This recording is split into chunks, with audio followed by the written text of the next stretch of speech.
Essa é a nossa semana de oração, Água, Fonte da Vida, e o tema que nós iremos apresentar hoje é que a água traz repreensão. Todos os dias nós estamos apresentando uma história bíblica diferente que dá base àquilo que nós estamos falando. Você está vendo esse número aí na sua tela? 0,5 milímetros é a média anual de chuvas no deserto do Atacama, no Chile. As duas cidades de Iquique e Antofagasta, elas só veem chuva forte 2 vezes por século. Uau! A explicação principal para a rigidez do Atacama é que naquela região é praticamente impossível haver formação de chuvas e tempestades. A leste do deserto, os quase 5.000 metros de altura, de altitude da Cordilheira dos Andes, barram a chegada do vapor que vem da Amazônia.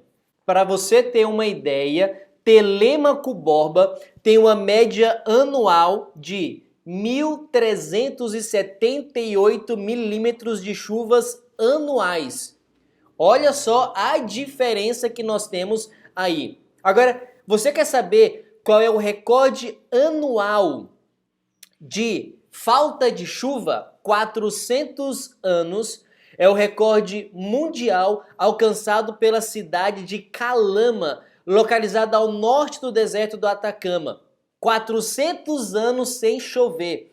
Não caiu uma gota d'água entre 1571 e 1971. Isso sim que é seca. 123 dias, cerca de 4 meses, foi o tempo que em 2017 Brasília ficou sem chuvas, há 3 anos atrás. O período de estiagem mais longo que Brasília enfrentou foi no ano de 1963. Pasmem, 164 dias sem cair uma gota d'água. Na história bíblica, houve muitos períodos de fome e de seca extrema. E uma das histórias mais conhecidas que nós temos na Bíblia é a história da seca, da falta de chuva que ocorreu no reinado do rei Acabe. 1 Reis capítulo 17, no verso 1, tão certo como vive o Senhor, o Deus de Israel, a quem sirvo, não haverá orvalho nem chuva durante os próximos anos. A água é extremamente essencial para que haja vida. A semana de oração, o título é Água, Fonte de Vida. Água é necessária para que nós possamos sobreviver, para que nós possamos tomar banho, para que nós possamos fazer as nossas refeições.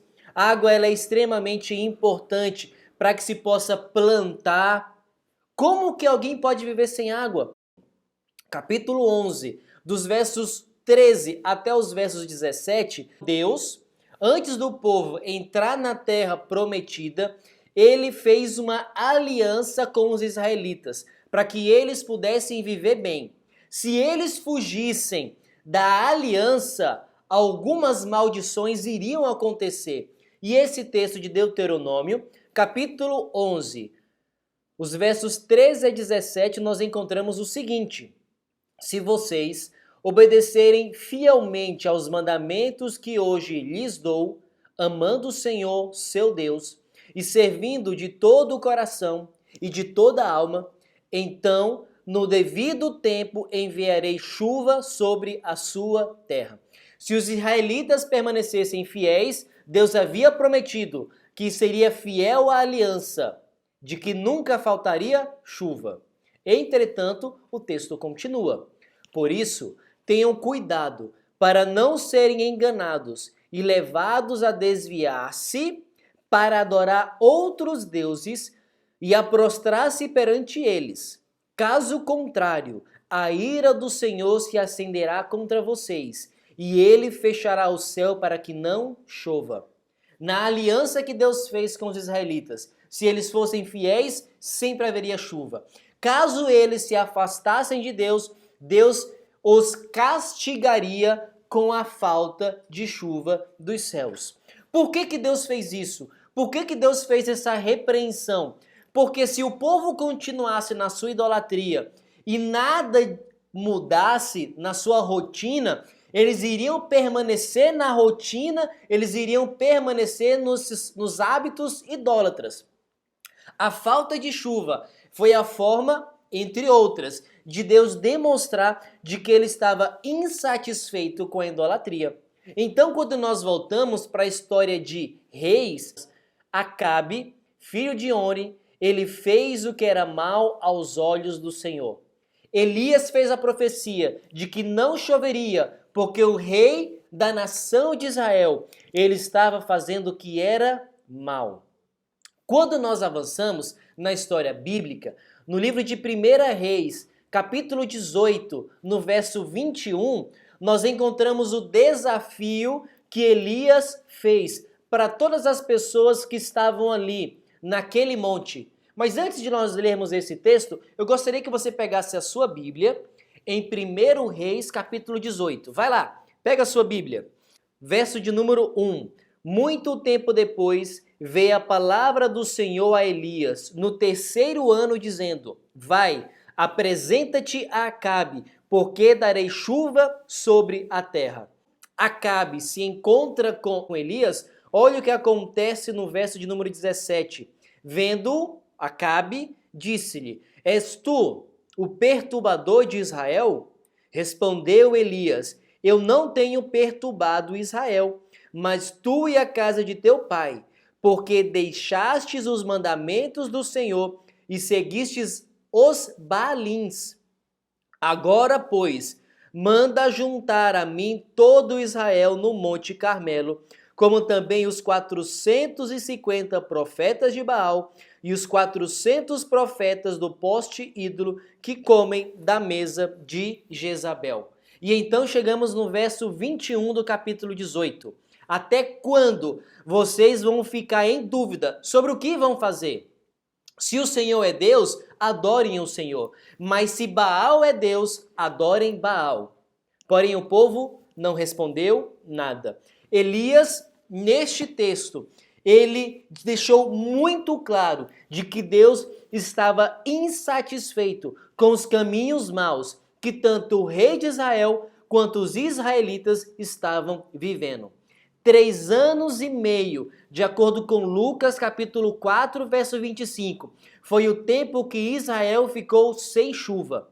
Por que a repreensão foi tão dura de Deus para o povo e também para o rei? Sabe por quê? Porque sem repreensão nós permanecemos na ilusão. Deus, ele nos tira algo que é valioso para que nós retornemos ao que é essencial. Repreender é reprovar, é censurar alguém por algo. Naquele momento da história de Israel, o povo precisava ser repreendido para que eles saíssem da ilusão. E qual era a ilusão que eles estavam vivendo? Que adorando a Baal, que adorando aos outros deuses, eles seriam felizes, eles teriam as suas necessidades atendidas. Sabe, quando a história bíblica avança, a chuva e a água foram retiradas dos israelitas. Sabe por quê? Com o objetivo de redirecionar a visão dos israelitas que foi distorcida pelas ilusões. A visão dos israelitas foi distorcida pelas ilusões. E eu quero apresentar para você uma frase bem interessante do padre Fábio de Mello. Ele diz o seguinte: Deus só tira algo de nós se for para dar algo melhor. Eles estavam contentes e satisfeitos, adorando aos falsos deuses. Só que Deus sabe de que estar com os falsos deuses não nos traz alegria, não nos traz felicidade e, acima de tudo, não pode nos trazer a salvação. Só que Acabe e o povo, eles se esforçaram para fazer tudo dar errado. E aqui eu quero apresentar para você 3 fatores que nós encontramos nessa história de Acabe, Elias. Primeiro, o rei Acabe. O rei Acabe, ele caiu na ilusão dos relacionamentos proibidos. Ele caiu no pecado daquilo que a Bíblia chama de jugo desigual. 1 Reis, capítulo 16, o verso de número 31, diz que Acabe se casou com Jezabel, filha de Etbaal, rei dos Sidônios. Jezabel, primeiro, ela não era israelita, ela era idólatra. Deus havia repreendido o seu povo a não se envolver com tais pessoas. E isso você pode encontrar em Deuteronômio, capítulo 7, no verso 3 e no verso 4, e também no Novo Testamento, em 2 Coríntios, capítulo 6, o verso de número 14. Não dando ouvidos às orientações divinas, Acabe se afastou mais e mais de Deus. Um relacionamento proibido pode nos distanciar de Deus.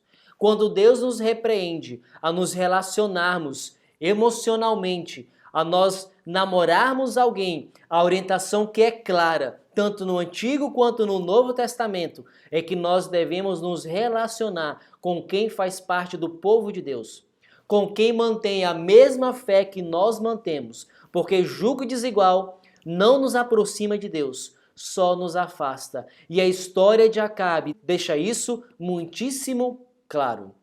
Qual foi o segundo pecado de Acabe?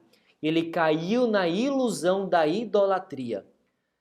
1 Reis, capítulo 16, no verso 31, diz que Acabe passou a prestar culto a Baal e a adorá-lo. Acabe cultuou a Baal, que era o principal deus do panteão canaanita. Esta foi a segunda ilusão que Acabe caiu. Qual foi a terceira ilusão? A terceira ilusão caiu do povo. A ilusão do todo mundo faz. O povo de Israel se entregou à síndrome do Maria vai com as outras. Se o rei faz, se a esposa faz, se os nossos vizinhos estão fazendo, por que é que eu não posso fazer? Muitos israelitas, eles incorporaram no culto do Deus de Israel o culto às divindades pagãs. Eles não deixaram necessariamente de adorar o Deus de Israel, mas eles fizeram uma mescla. O nome que nós damos à junção do culto verdadeiro com outros cultos é sincretismo religioso.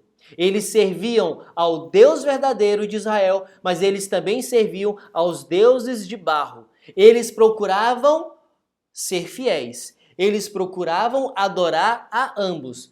Mas a Bíblia deixa muito claro, ou nós nos devotamos única e exclusivamente a Deus, ou não é nada.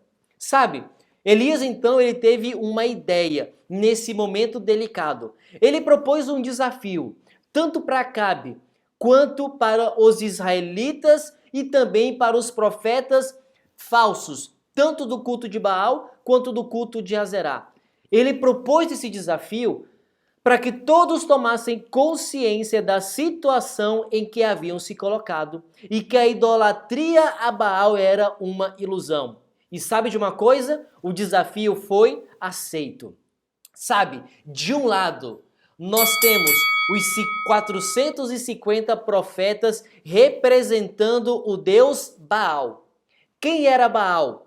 Na concepção do culto cananeu, ele era o criador do universo, do planeta Terra e de todas as criaturas, aquele sem início e sem fim. Nossa, Baal parece ser de fato muito forte. Mas e quem é que estava do outro lado do ringue? Quem estava no outro lado do ringue era Elias.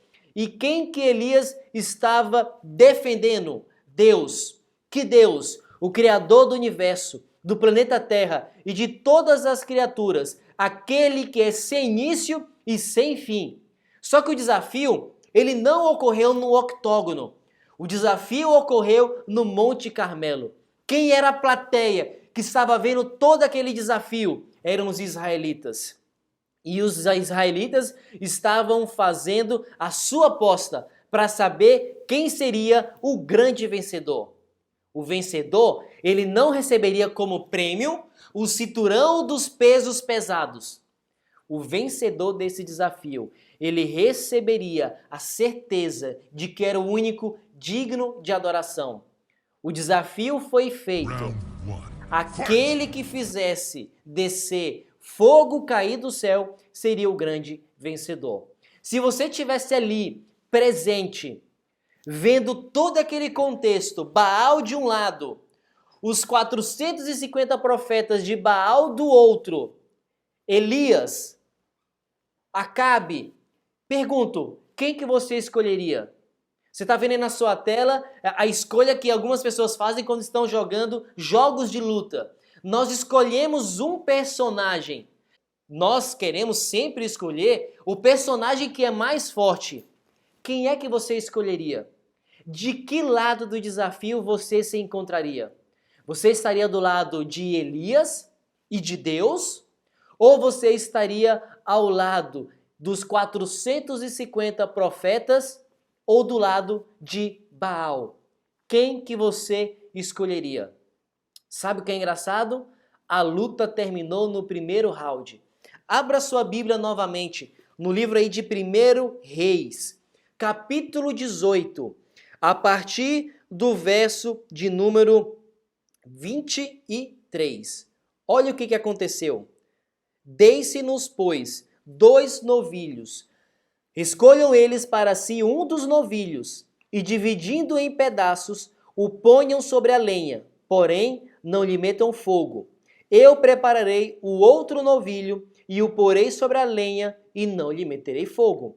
Então invocai o nome de vosso Deus, e eu invocarei o nome do Senhor. E há de ser que o Deus que responder por fogo, esse é que é Deus.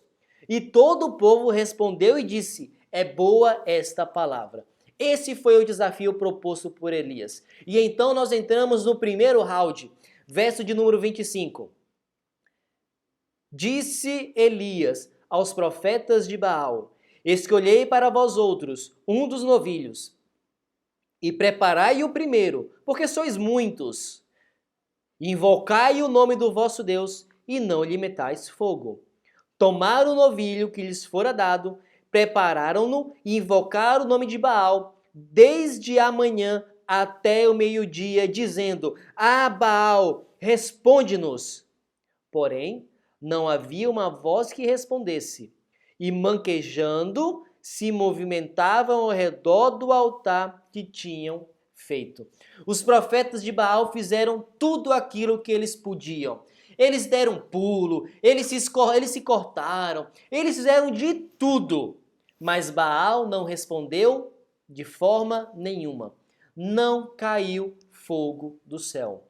Elias, ao contrário, ele agiu de uma forma totalmente diferente.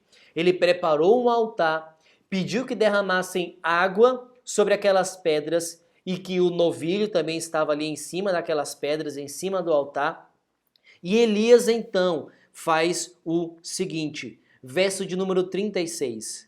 No devido tempo, para se apresentar as ofertas de manjares, aproximou-se o profeta Elias e disse: Ó Senhor Deus de Abraão, de Isaque e de Israel, e que eu sou o teu servo, e que segundo a tua palavra fiz todas essas coisas. Responde-me, Senhor, responde-me, para que este povo saiba que tu, Senhor, és Deus, e que a ti fizeste retroceder o coração deles. Verso 38. Então caiu fogo do Senhor e consumiu o holocausto, e a lenha, e as pedras, e a terra, e ainda lambeu a água que estava no rego. Elias, ao contrário dos profetas de Baal, ele com uma oração simples, mas muito poderosa, fez fogo cair do céu. Deus respondeu a sua oração. Após esse episódio, em 1 Reis, capítulo 18, no verso de número 45, diz que dentro em pouco os céus se enegreceram com nuvens e vento, e caiu grande chuva. Acabe subiu ao carro e foi para Jezreel. A oração de Elias, um homem de Deus, foi respondida. O povo saiu da sua ilusão. Essa moça que você vê aí na sua tela é a Débora. Quem é Débora? Débora é uma sobrevivente do incêndio que aconteceu na Boate Kiss, no sul do país. Um incêndio que aconteceu no dia 27 de janeiro de 2013. Ela estava lá com muitas outras pessoas. Ela não imaginava de que um grande incêndio acometeria aquele local, aquela boate. Ouça a história dela, do que ela tem para dizer, a experiência dela. Todo mundo começou a correr, deu uma correria e eu não sabia o que estava acontecendo. Daí alguém gritou que estava pegando fogo. Tá pegando fogo! Daí eu olhei assim para cima, tinha uma nuvem de fumaça. E meu nariz assim entupiu, né? Quando eu parei na porta, assim, a porta estava trancada. E aí tinha muita gente também atrás de mim querendo sair, então eu tava exprimida ali, né? E eu escutava assim muita gente pedindo para sair, socorro, uma gritaria horrível. Só que eu só escutava, né? Eu tinha fechado os olhos. Aí me passou um filme assim de tudo da minha vida. Parece que eu ia morrer mesmo, sabe?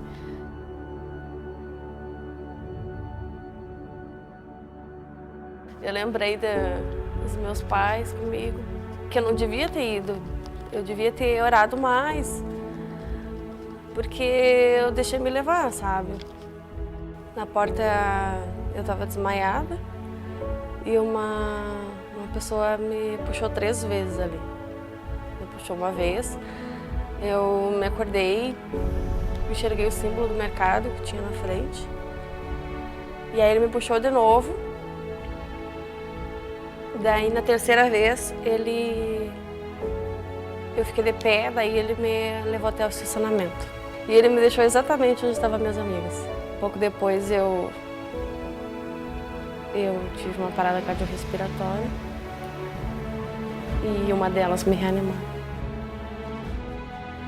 Pensei, eu tô viva? Tem um anjo aqui me resgatando. Eu abracei ele e, nossa, imensamente grata. Se eu olhava assim, do lado tinha pessoas reanimando outras, tinha gente morrendo, era ambulância, eu senti que Deus tinha me dado uma nova chance. Eu senti assim, eu muito feliz, sabe, poder reencontrar minha família, que muitos não tiveram essa oportunidade. Talvez ele tenha me tirado para mim testemunhar. Eu sou sobrevivente da Kiss. A história da Débora, que estava naquele dia na Boate Kiss, ela não imaginava que aquilo iria acontecer com ela. Ela não imaginava que a boate pegaria fogo, de que ela teria muitos dos seus amigos entre as vítimas. Deus, ele preservou a vida dela. Mas às vezes as nossas estruturas, elas são abaladas. Sabe? Deus, ele tem razões para repreender você hoje. Deus, ele não quer que a sua vida tenha momentos de estiagem, de seca. Deus, ele não se alegra com o sofrimento de nenhum dos seus filhos. Mas pode haver momentos em que uma repreensão de Deus seja necessária. E eu quero fazer a pergunta para você que está me assistindo, para você que está me ouvindo agora. Qual é a fonte das suas ilusões? Será que você se afastou de Deus, servindo aos deuses modernos? Será que você que está me ouvindo está atolado nas drogas, nas bebidas, nas baladas? Será que talvez você esteja se iludindo com a pornografia, com o sexo fora do casamento, com os planos que não são de Deus? Será que você anda se iludindo com a mentira, com a fofoca, com a intriga, com o falso testemunho? Eu pergunto a você, porque essa é a pergunta que Deus faz para você hoje através da Bíblia. Qual é a fonte das suas ilusões? O que é que anda te iludindo? Sabe, essa imagem que você está vendo na sua tela dá a impressão de que está tudo se movimentando. É uma ilusão. Essa imagem ela é estática. Deus não quer que você caia nas ilusões da vida. Deus quer que você se firme nele. Por isso, ore para fugir das ilusões deste mundo. E que ao Deus te repreender e Ele enviar a seca, que você volte para Ele, pois Ele quer derramar chuvas de bênçãos na sua vida. Você tem certeza disso? Você está caindo em alguma ilusão? Se você está vivendo um período de estiagem, onde não cai chuva, onde você não está recebendo as bênçãos de Deus, talvez a sua vida esteja muito longe dos seus caminhos. Por isso, que essa mensagem de repreensão, que ela te mostre qual é a vontade de Deus para a sua vida. Água é fonte de vida, mas quando falta água, nós sofremos. Quando falta água, nós ficamos desesperados. Mas a falta de água pode ser a única alternativa que Deus encontrou de nos tirar das nossas ilusões.